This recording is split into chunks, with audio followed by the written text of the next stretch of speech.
Muy buenas, ¿qué pasa? Bienvenidos al canal Dani Pro Cycling y aquí tenéis el resumen y análisis de lo que ha pasado en una nueva edición del trofeo X2O, en este caso el Gran Premio Sven-Nys, en la primera carrera de 2022 en el 1 de enero y con los grandes nombres del ciclocross desde Wout van Aert, también Tom Pidcock, no estaba Van der Poel por sus problemas de espalda, esperemos que vuelva pronto, y sobre todo los dos grandes competidores en esta carrera como son Tom Aerts y Eli Iserbyt, los cuales están disputando una clasificación general que no es por puntos como en otras carreras, sino es por tiempo, le saca más de 2 minutos Aerts a Iserbyt, después de la carrera del jueves donde le metió más de 1 minuto, que ahora os pondré también el resumen de esa carrera al final de este resumen. Todo preparado para comenzar esta nueva carrera, la primera de 2022 con Van Aert junto a Felipe Orts en esa segunda línea y todos los ojos puestos en esa batalla por la clasificación general entre Tom Aerts y Eli Iserbyt, y se daba comienzo cuando se ponía el semáforo en verde, todos sprintando para afrontar esas primeras curvas bien colocados,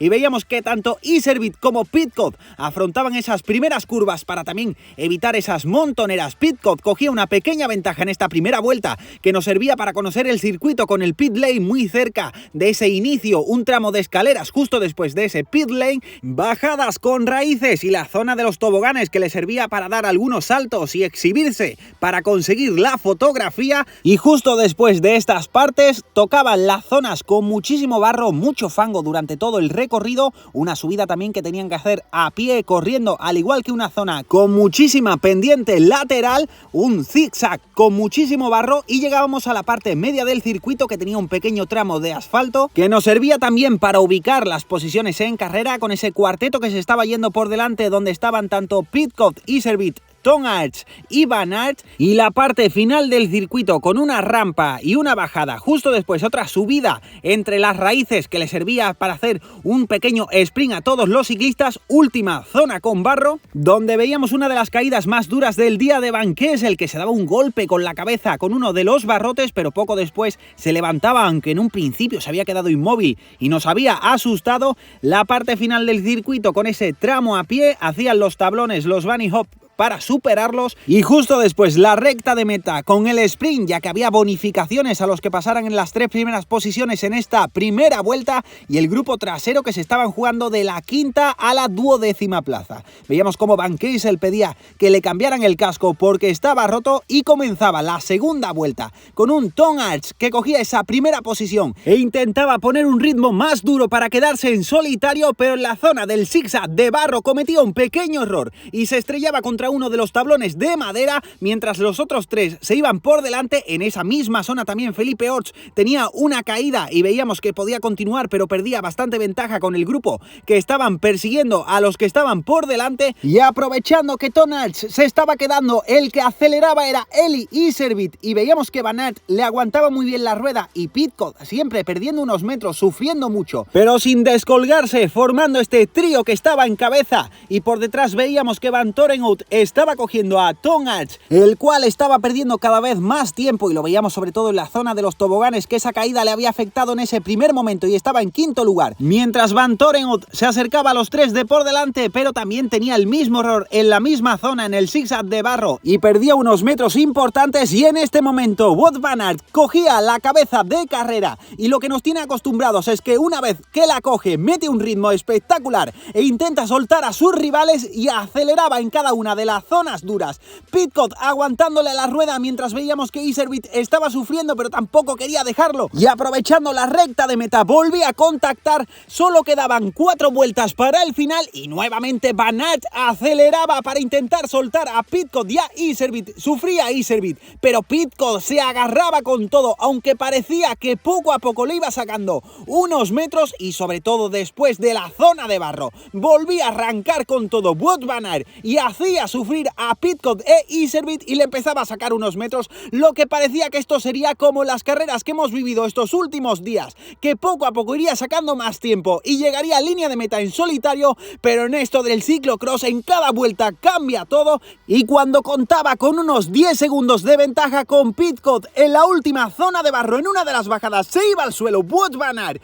que veíamos que se levantaba rápidamente, intentaba continuar la marcha y seguía con una ventaja importante con Pidcock, Pidcock, pero esa ventaja se iba viniendo abajo poco a poco. Pidcock recuperaba las alas y veíamos que tenía problemas mecánicos Wout van Aert, que pasaba con apenas 3 segundos por la línea de meta, solo 3 vueltas para el final, y en una de las rampas Pidcock le daba caza, le cogía la rueda, le superaba e intentaba soltarlo. Nueva carrera a 3 vueltas del final, pero los problemas de Wout van Aert solo habían empezado porque se tenía que parar en el pit lane y cambiar de zapatillas porque tenía un problema en la cala. Le superaba incluso Iserbyt y perdía muchísimo tiempo. Cogíamos en la zona de los toboganes referencias y Pidcock le sacaba prácticamente la recta entera de los toboganes a un Wout van Aert que veíamos que estaba arriesgando y nervioso porque quería recuperar el tiempo perdido, y Pidcock lo estaba dando todo. No sabíamos en este momento si sería posible que van Aert fuera recortando la diferencia en la zona de los zigzag. Le cogía una curva completa, pero a mitad de circuito en la zona de asfalto veíamos que ya había cogido la rueda van Aert a Iserbyt y le superaba y se iba a por Pidcock,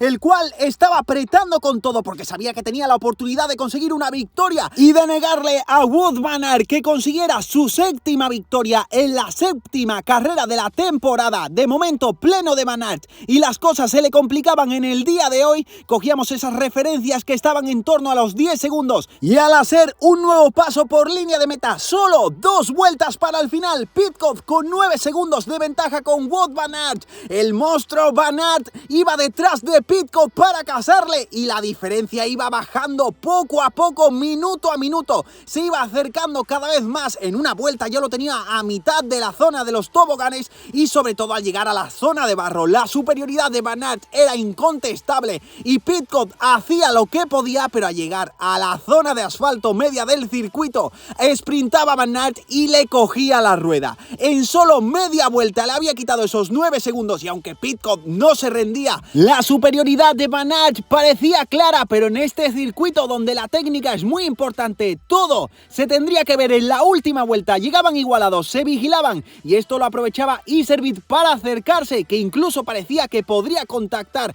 Si se paraban un poco más y se seguían vigilando, llegábamos a la zona del pit lane, cambiaban de bicis, todos querían luchar esa primera posición, pasaban el tramo de las escaleras, pero nuevamente en el tramo de tierra, van Aert esperaba hasta ese momento, arrancaba con todo y aunque Pidcock intentaba cogerle la rueda, van Aert lo soltaba con la fuerza que le caracteriza y le cogía unos pequeños metros. Después hacían la zona a pie y esos metros cada vez iban aumentando. Pidcock seguía queriendo dar batalla, pero esa distancia cada vez aumentaba más y la fuerza de van Aert parecía que no acababa. Y a esto se sumaba que Pidcock cometía un pequeño error y esa ventaja aumentaba con un Pidcock que lo veíamos que ya le estaban faltando las fuerzas y sin embargo van Aert lo seguía dando todo. El animal desatado se iba por la 7ª victoria de la temporada en la 7ª carrera que disputa. Hacía sin arriesgar la zona de los tablones y llegaba a la recta de meta, resoplando, sabiendo que se había tenido que exprimir al máximo y consiguiendo una nueva victoria del mejor del momento, que es sin duda ninguna Wout van Aert.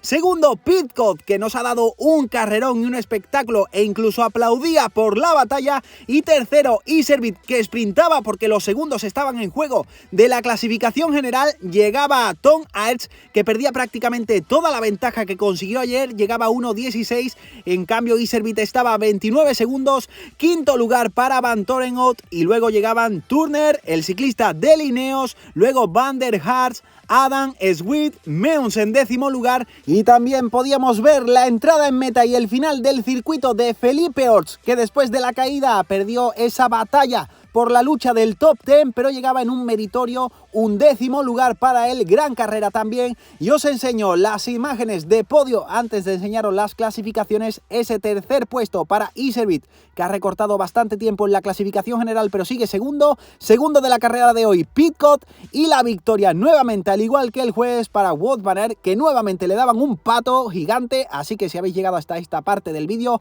dejadme otra vez un comentario con el emoticono de un pato. He dicho un pato, no pollitos ni otras cosas, pero bueno, haced lo que queráis. Aquí tenéis la clasificación del top 10. Muchísimas gracias a todos por estar ahí, por seguir todos los resúmenes. Mañana tenemos Copa del Mundo, así que mañana volvemos. Muchas gracias a todos y nos vemos en el próximo vídeo.